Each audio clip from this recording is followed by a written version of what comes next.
আর ফোনে তো এত স্টোরেজও থাকে না, তো সেভাবে আর কি আস্তে আস্তে ব্লগিং লাইফে আসা। আমার সুন্দর সুন্দর মুহূর্তগুলো আমার ফোন থেকে ডিলিট করতে একেবারেই ভালো লাগতো না, বাট আইফোনে তো সবাই জানেন যে স্টোরেজ এতটাও থাকে না, প্লাস হচ্ছে এক্সট্রা কোনো মেমোরি ইউজ করা যায় না।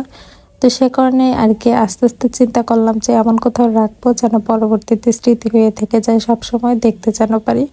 তো তারপরে আর কি ফেসবুক পেজ খুলেছিলাম, সেখানে হচ্ছে কিছু কিছু ভিডিওতে দিয়ে রেখেছিলাম, প্লাস হচ্ছে ইউটিউবে একটা চ্যানেল ছিল, তো সেখানেও দিয়ে রেখেছিলাম। পরবর্তীতে দেখা যায় ফোনে যখন সব ছবি ডিলিট করে দিই, তো সেখানে যেয়ে কিন্তু আসলে দেখতে পারি যে আগের সেই পুরনো স্মৃতিগুলো। তো যাই হোক, এই সব কিছু মিলিয়ে আর কি চিন্তা ভাবনা করে আমার ফেসবুক পেজটা খোলা হয়েছিল।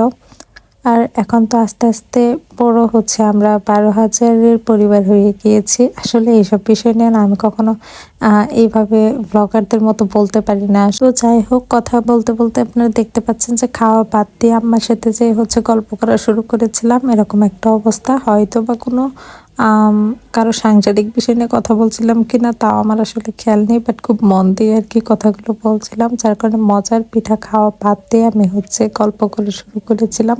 তো যাই হোক, ফাইনালি কিন্তু আমি আমার পিঠাগুলোকে আরেকবার একটু দেখিয়ে দিচ্ছিলাম। দেখুন কত সুন্দর হয়েছিল মাশাআল্লাহ পিঠাগুলো, আর কালারও কিন্তু অনেক বেশি সুন্দর এসেছিল। তো আজকে ভিডিওটি এ পর্যন্তই, ভালো থাকবেন সবাই।